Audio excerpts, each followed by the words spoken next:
pada hari ini. Tuhan Yesus memberkati.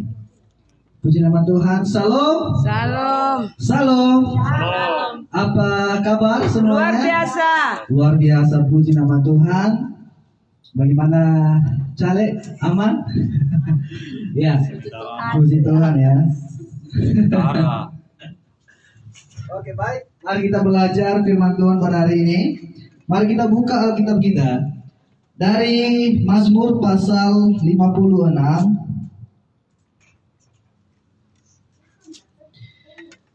Mazmur 56 ayat 1 sampai 14.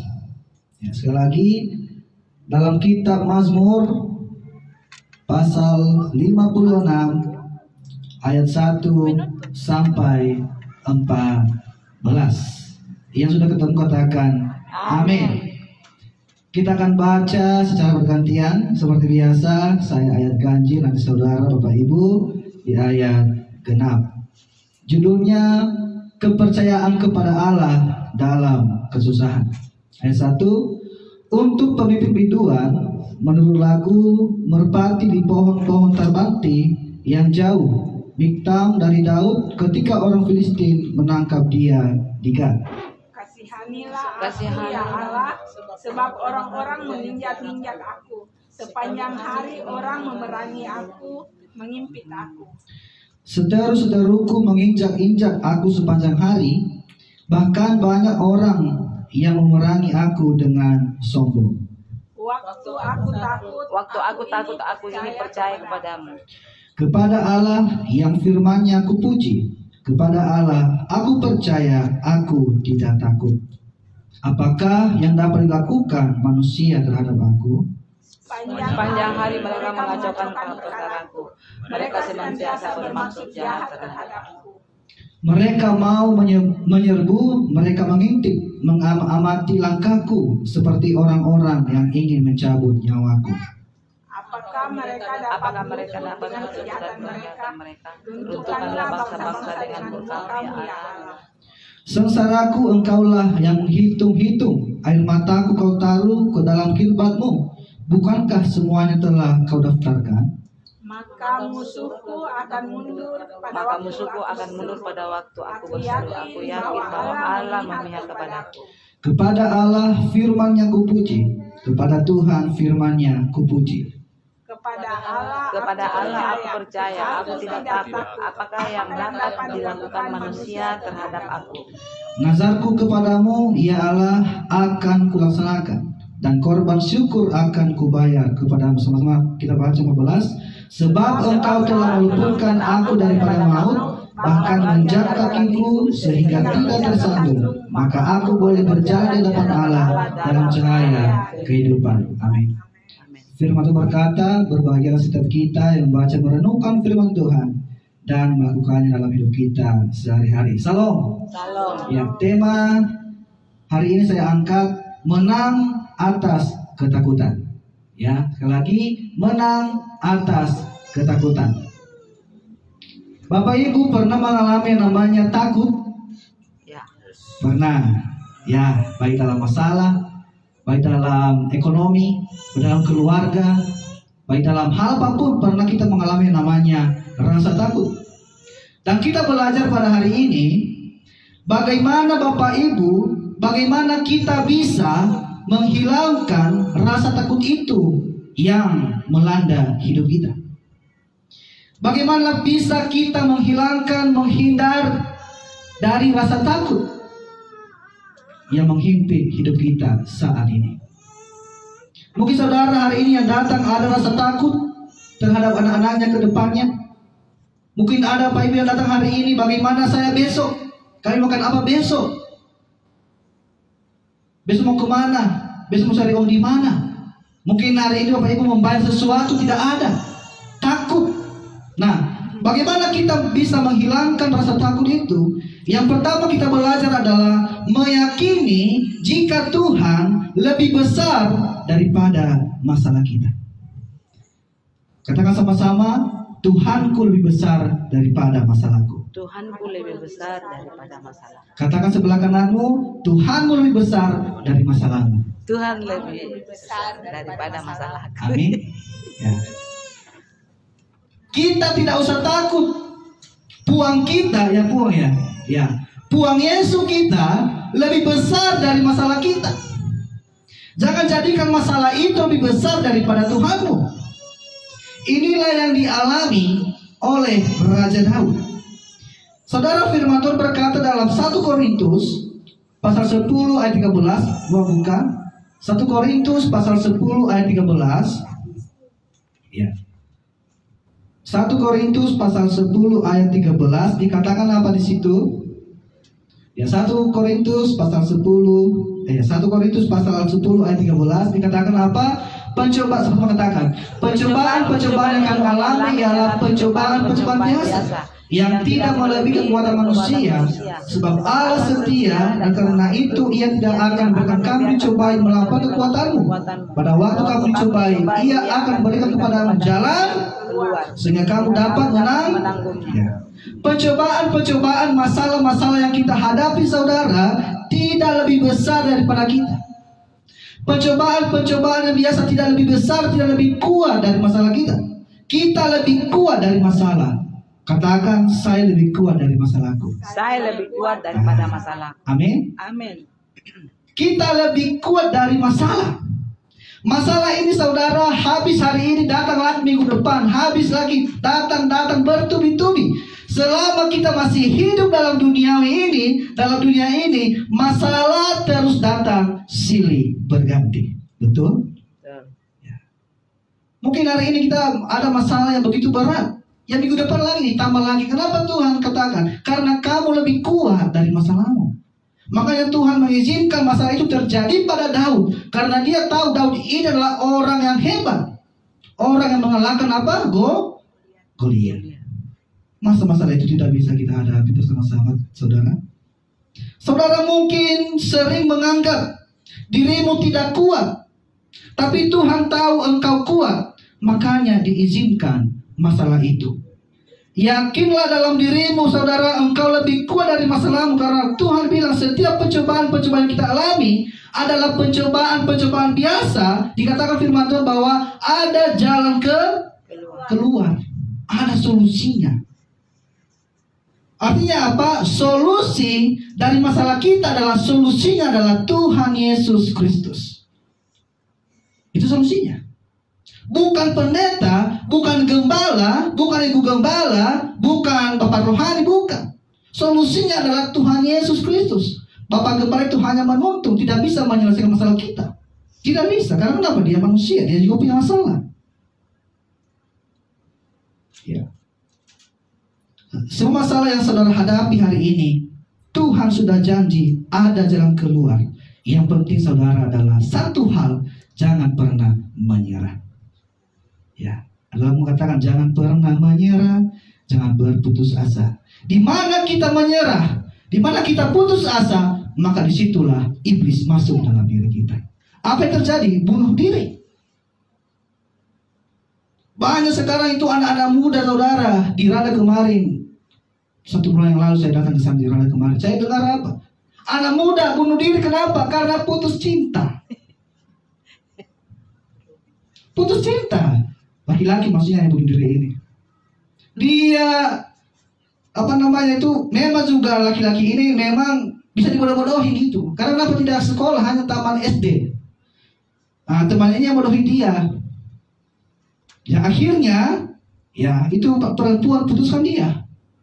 Terjadi masalah karena kenapa? Itu yang dia sukai, yang dia kangenin lah, yang dia maksudnya cinta seumur hidup lah gitulah, sampai mati begitu. Akhirnya putus, apa yang terjadi? Dia bunuh diri, gantungkan dirinya. Siapa itu? Orang siapa? Orang Kristen. Salah satu raja di sana di Rada. Ya. Tapi saya mau katakan kepada jemaat Tuhan, menyerah itu adalah akhir hidupmu. Camkan di hatimu pantang menyerah.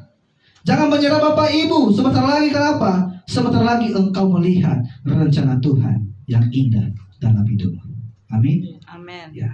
Bagaimana kita bisa menghilangkan rasa takut? Yang pertama adalah meyakini bahwa Tuhan lebih besar dari masalah kita. Yang kedua adalah meyakini bahwa hanya Tuhan yang sanggup menolong saya. Ya, katakan sama-sama, Tuhan sanggup menolong saya. Tuhan sanggup menolong saya. Katakan sebelahnya, Tuhan sanggup menolongmu. Tuhan sanggup menolong Ya. saya. Suamimu, istrimu, anak-anakmu, bahkan mertuamu tidak bisa menolongmu, tapi Tuhan bisa menolongmu. Betul? Tuhan bisa menolong kita. Suamimu, istrimu, anak-anak, mertuamu, bahkan gembalamu tidak bisa menolongmu. Yang bisa menolong kita adalah hanya Tuhan Yesus. Saudara, apa yang kita pelajari dari kisah Daud ini? Kisah Daud ini dalam Mazmur 26 ketika Daud dikejar oleh Raja Saul, mau membunuh Daud. Karena apa? Karena Daud punya potensi menjadi raja pengganti dia, yaitu Saul. Ya. Daud mengalahkan musuhnya berapa? Berlaksa-laksa. Dan Daud dipuji-puji pada saat saudara. Ketika Daud mengalahkan musuh berlaksa-laksa, maka Daud dipuji-puji oleh siapa? Wanita. Betul. Wanita. Dan apa yang terjadi saudara? Sementara Saul hanya beribu-ribu. Dan itu membuat Raja Saul cemburu, iri hati. Ingat, di Yakobus 3 ayat 16. Coba buka. Di Yakobus 3 ayat 16. Ya. Yakobus 3 ayat 16. Yakobus 3 ayat 16. Ya. Mari kita baca bersama 1, 2, 3. Sebab di mana ada iri hati dan mementingkan diri sendiri, di situ ada kekacauan dan segala macam perbuatan jahat. Saul iri hati, Saul cemburu. Dikatakan bahwa akar kejahatan itu ada dua. Yang pertama adalah iri hati, yang kedua adalah mementingkan diri sendiri. Kalau dua sifat ini ada dalam kehidupan Bapak Ibu, maka semua kejahatan ada dalam diri kita. Saudara lagi iri hati? Saudara lagi mementingkan diri sendiri? Kalau saudara punya dua ini, iri hati dan mementingkan diri sendiri, maka semua kejahatan ada dalam dirimu. Ya. Lihat Kain membunuh siapa? Saudara. Habel. Kenapa? Iri Hati. Iri hati kenapa? Karena Kain ditolak persembahannya oleh siapa? Oleh Tuhan.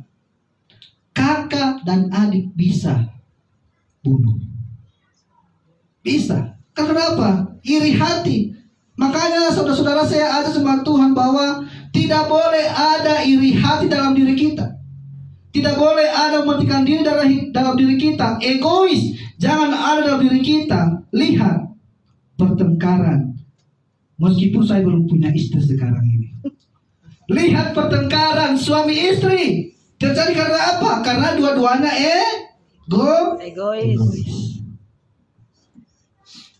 egois. Maksud saya belum tidak punya istri saat sekarang ini, tapi setidaknya saya tahulah rupa-rupanya. Ya. Suami istri bertengkar. Ya, atau pacar bertengkar lah begitu. Contohnya Ibu Asna sama siapa nama Pak Asna? Pak Asis contohnya bertengkar karena apa? Karena dua-duanya egois. Tidak ada mengalah, tidak ada air di dalamnya. Semuanya api. Kalau api ketemu api saudara, haleluya. Kita lihat di sekitar kita lihat sedikit dalam rumah tangga kita lah, kita lihat saja. Nggak usah kita ambil contoh di Jakarta, di Nias, nggak usah lah. Di dalam kehidupan sehari-hari saja pun suami istri bertengkar karena egois. Ya, puji Tuhan kalau suamimu adalah orang sabar. Tetapi sesabar-sabarnya manusia pasti ada marahnya. Tetapi semarah-marahnya manusia pasti ada sabar. Ya. Kita bukan Tuhan, saudara. Nah, kalau dalam dirimu ada egois, maka siap-siaplah engkau bertengkar. Di dalam diri Saul ada iri hati, ada egois. Apa yang terjadi? Dia membunuh siapa? Daud. Dia membunuh Daud. Saya ajak setiap jemaat Tuhan supaya buang sifat egois itu. merasa diri paling benar, merasa aku paling baik. Itu kesombongan namanya. Saudara, pertengkaran suami istri karena sama-sama diri paling benar, akhirnya berantem. Siapa korbannya? Anak. Ya, anak korbannya. Saul, saudara-saudara dikasih Tuhan, Daud dikejar oleh Saul, lari kemana tadi? Ke Gad. Dan itu saudara, Filistin, tempat musuh ditangkap Daud. Dan juga lari lagi dari sana, lari lagi. Di Gad itu dia ditangkap lagi, saudara. Dia pikir di bangsa Gad ini adalah bangsa yang aman. Dia aman. Ternyata Daud di Gad itu tidak aman. Apa yang terjadi? Akhirnya Daud menemukan tempat yang aman adalah di Tuhan Yesus. Di Gad, gereja tidak bisa membuat kita aman. Ya. Persekutuan tidak bisa kita aman. Karena mereka masih manusia-manusia yang berdosa. Mereka manusia-manusia yang suka gosip. Tidak bisa kita aman.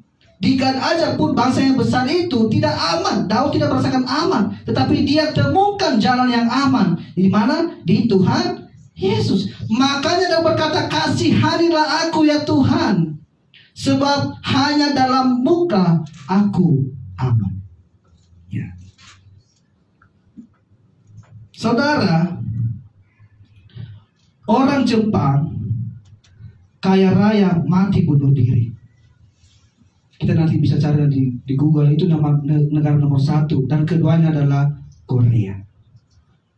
Dia banyak uang ini, kaya raya, tetapi dia bunuh diri. Apa yang saya maksud? Ternyata keuangan kita tidak membuat kita aman dan nyaman. Contohnya,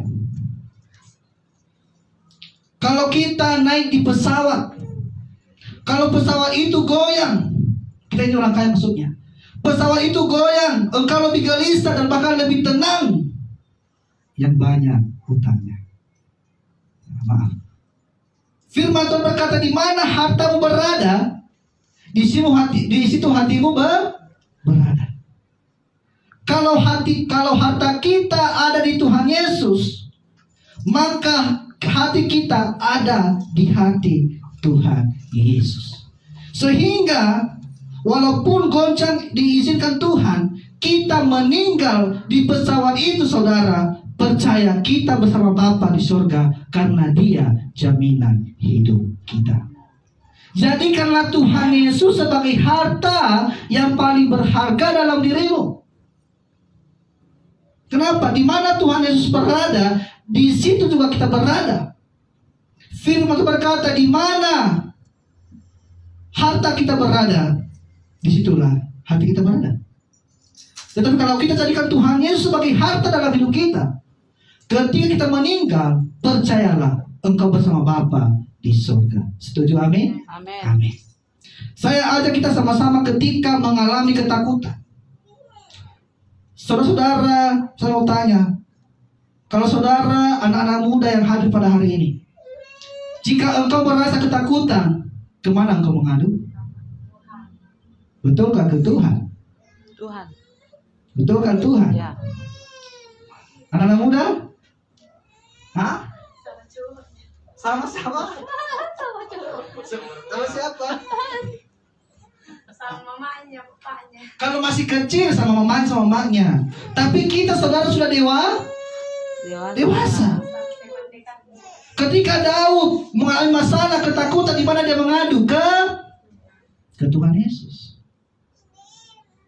Saudara, kita memang adalah agama Kristen, tapi banyak sekarang itu kalau mengalami ketakutan, lari kemana? Ke pendetanya, ke gembalanya, ke dukun bahkan.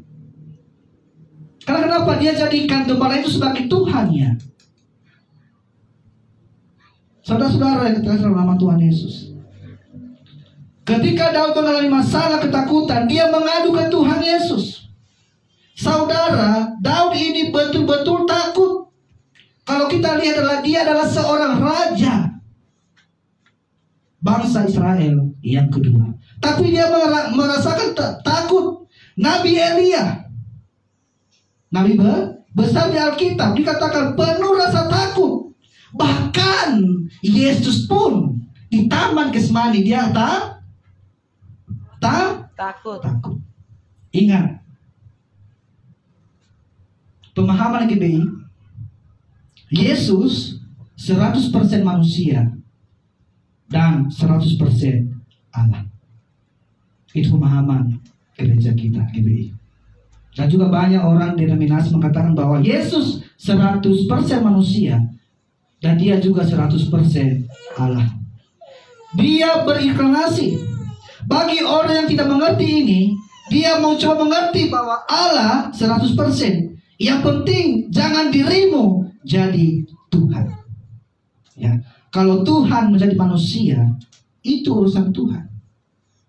Tetapi kalau manusia menjadi Tuhan, itu urusan manusia. Ya. Tuhan mau menjadi apapun, dia namanya juga Tuhan. Dia berinkarnasi dan keluar dari rahim Maria, dia manusia 100%. Saudara, di Taman Getsemani ini, Tuhan Yesus merasakan rasa takut. Yesus bilang apa? Kalau bisa, lalukanlah cawan ini daripadaku. Cawan artinya, saudara, adalah penderitaan.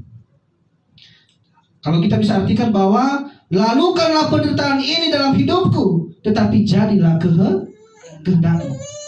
Yang takut di situ, saudara, adalah kemanusiaannya, bukan Allahnya. Kemanusiaannya yang merasakan rasa takut. Mana ada Allah takut? Mana mungkin Tuhan takut? Kalau dia pun takut, dia bukan Tuhan. Kenapa? Tuhan penguasa segala isi bumi ini. Ya, saudara-saudara, ketika Tuhan Yesus merasakan rasa takut di Taman Getsemani, dia menyerahkan dirinya. Bukan berarti menyerah ya, bukan. Tetapi Tuhan Yesus menyerahkan dirinya. Yesus lahir, tujuannya adalah mati. Mati untuk apa? Untuk menebus manusia dari dosa. Tetapi kita lahir untuk hidup. Jauh sekali perbedaan kita ketika lahir Yesus dan kita lahir sebagai manusia. Dikatakan apa di Yohanes 3:16? Karena begitu besar kasih Allah akan dunia ini, sehingga ia mengaruniakan anak yang tunggal, sehingga setiap orang yang percaya tidak binasa, melainkan beroleh hidup yang kekal. Jadi kelahiran Yesus misinya adalah untuk mati. Memang misinya adalah untuk mati, saudara, dan menyerahkan diri, bukan menyerah, tetapi menyerahkan diri. Ya. Kita lahir untuk hidup, tapi Yesus lahir untuk mati. Untuk apa? Untuk menebus manusia dari dosa. Ya, untuk disalibkan, darahnya tercurah. Makanya kalau kita menerima perjamuan kudus, kalau Bapak Gembala itu, kita makan roti dan darah, kita menerima hidup kekal. Sebenarnya, saudara, itu adalah berkat yang terbesar. Ya. Kalau itu sudah kita terima, sebenarnya sudah lengkap berkat dalam hidup kita. Bukan berkat jasmani, tetapi berkat rohani. Makanya ada gereja itu yang mengatakan bahwa itu ada juga gereja yang melakukan sekali sebulan, tetapi kita melakukan setiap hari Bapak Gembala atau pendeta GBI, kita adakan perjamuan kudus. Itu tidak salah. Karena firman Tuhan mengatakan tidak ada jumlah sekali, 2 kali, enggak. Tetapi dikatakan firman Tuhan bahwa kalau engkau melakukan ini, maka engkau mengingat aku. Saudara yang saya kasih dalam nama Tuhan Yesus Kristus, Nabi Elia bagaimanapun dia mengalami ingin mati. Mungkin saudara yang hadir pada hari ini pernah merasakan lebih baik aku mati. Mungkin engkau ambil pisau memotong nadimu. Mungkin yang hadir hari ini mungkin penuh dengan tekanan. Ya, engkau akan mengakhiri hidupmu karena tidak kuat lagi, tidak berdaya lagi, saudara. Saya mau kasih tahu bahwa itu suara iblis. Ya, dikatakan firman Tuhan bahwa iblis datang mendusta, mendakwa, dan membawa kepada kebinasaan. Dikatakan tidak ada artinya kamu hidup lagi. Tidak usah kamu hidup, tidak ada arti lagi, tidak ada arti. Tapi ketika kita mendengarkan itu semua dakwah iblis, apa yang terjadi? Kita membunuh diri. Saudara, jangan biarkan iblis itu menguasai diri kita. Biarkanlah Roh Kudus itu menguasai diri kita, maka kita akan merasa tenang.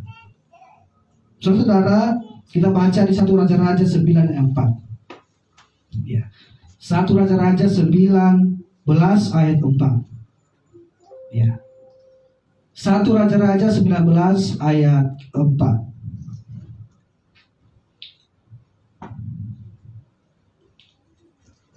Ya, dikatakan ini Nabi Elia.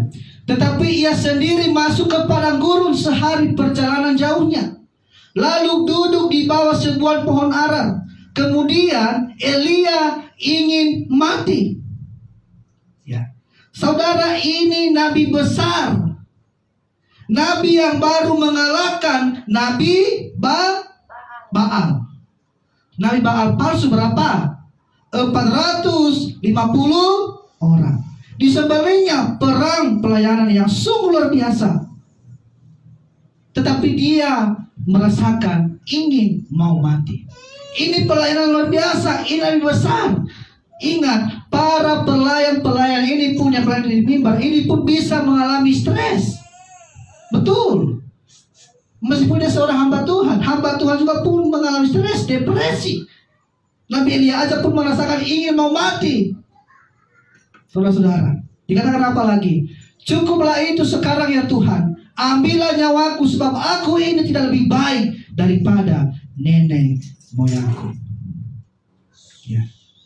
Pembandingan dirinya dengan nenek moyangnya membuat dia putus asa.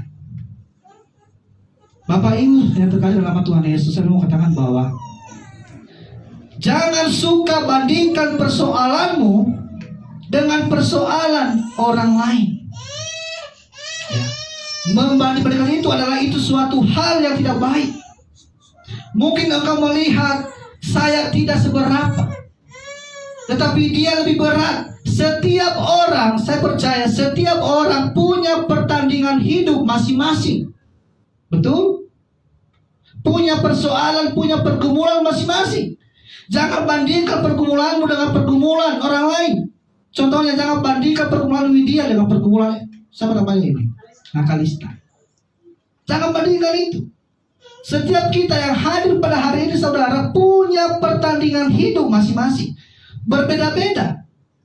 Ibu Sri punya pertandingan hidup, Ibu Asrani punya pertandingan hidup, Ibu Asna, semuanya kita hari-hari ini punya pertandingan, tapi jangan banding-bandingkan pertandingan itu. Tidak boleh. Setiap orang punya pertandingan hidup. Persoalan hidup kita jangan suka kita bandingkan. Jalani saja pertandingan hidupmu. Kalau engkau jalani, maka Tuhan campur tangan. Untuk apa? Mendatangkan kebaikan. Amin. Amin. Kalau kita tidak berusaha, tidak menjalani, mana mungkin Tuhan menolong kita? Tidak. Tidak mungkin. Kalau kita hanya berdoa saja menyembah Tuhan dalam kebenaran, tapi tidak menerima masalah itu, bagaimana mungkin Tuhan menolong kita? Kita tidak mengasihi kita. Apa? Kita masih hidup sampai hari ini? Masih bernafas sampai hari ini? Kalau kita berusaha untuk mengalahkan masalah itu, maka Tuhan akan bantu kita. Maka Tuhan akan tolong kita, saudara-saudara. Kalau ini pertandingan hidupku, saya fokus saja pertandingan hidupku. Jalani saja satu persatu. Hadapi dengan satu persatu. Jangan kita bandingkan, Ibu Asirani lebih besar masalahnya, saya tidak besar masalah. Tidak boleh begitu. Tidak boleh kita membandingkan pergumulan kita kepada orang lain. Biarlah Tuhan saja yang tahu.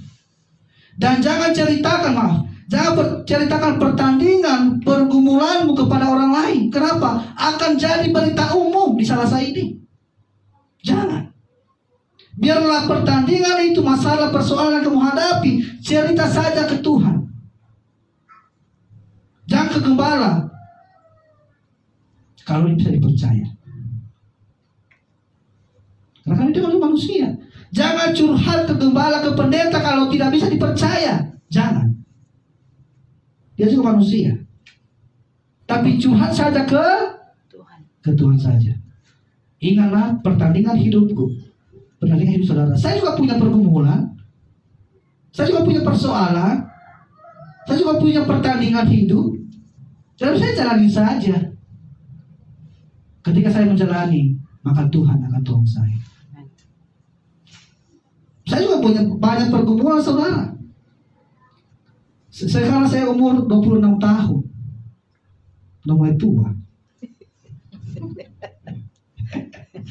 Saya punya pertandingan hidup. Ternyata saudara, semakin kita bertambah umur, semakin banyak tantangan ternyata.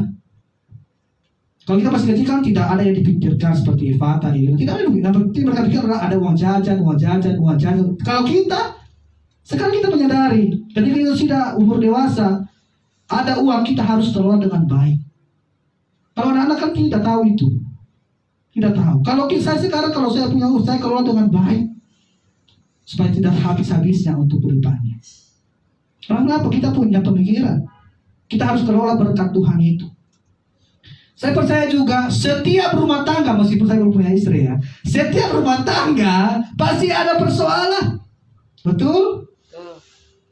Jangan ceritakan persoalan keluargamu kemana-mana. Akan jadi berita umum di desa ini. Dan akan jadi berita umum di internet.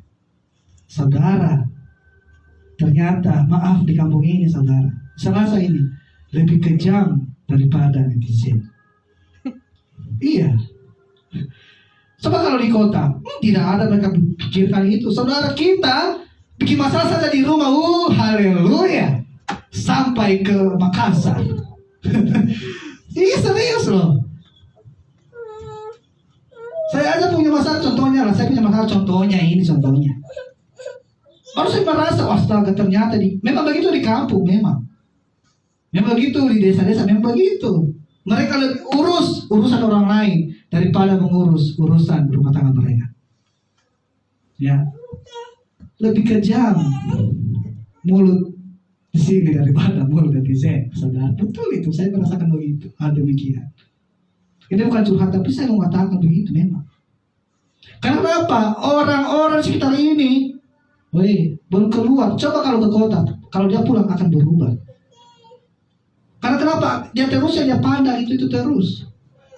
Makanya anak-anak muda harus pergi ke kota supaya dia nanti pulang di sini bisa merubah keluarganya.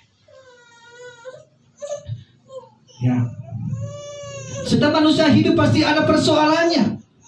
Bahkan persoalan yang diizinkan Tuhan untuk apa? Untuk mendatangkan kebaikan.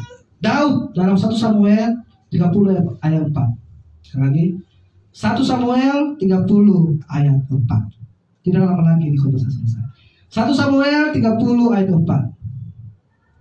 Ya. 1 Samuel 30 ayat 4. Ya, mari kita baca bersama-sama. Lalu menangislah Daud dan rakyat Daud bersama-sama dengan dia. Itu dengan nyaring sampai mereka tidak kuat lagi menangis. Pernahkah engkau menangis seperti Daud? Pernah? Sampai Daud tidak kuat lagi.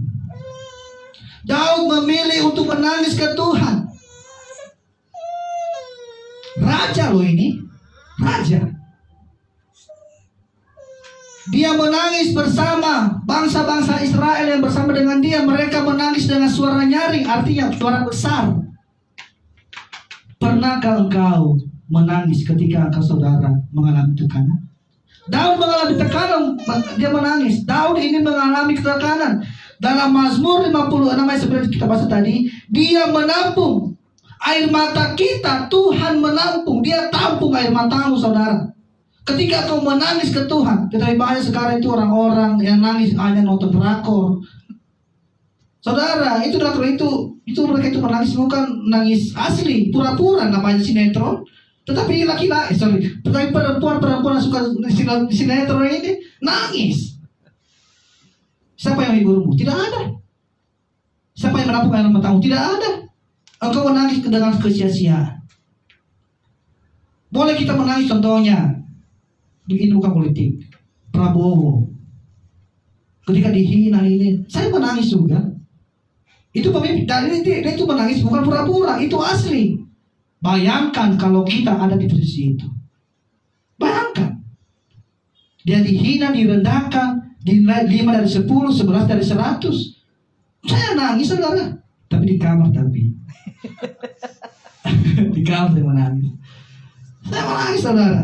Karena apa? Itu pemimpin. Betul itu. Tapi kalau kita nangis hanya nonton Indosiar, SCTV, FTV, Tela Korea, nangis itu engkau buang air matamu dengan kesia-siaan. Tetapi kalau kita menangis ke Tuhan, mengadu ke Tuhan, kita menangis karena tidak kuat lagi, karena banyak tekanan baik dari Bapak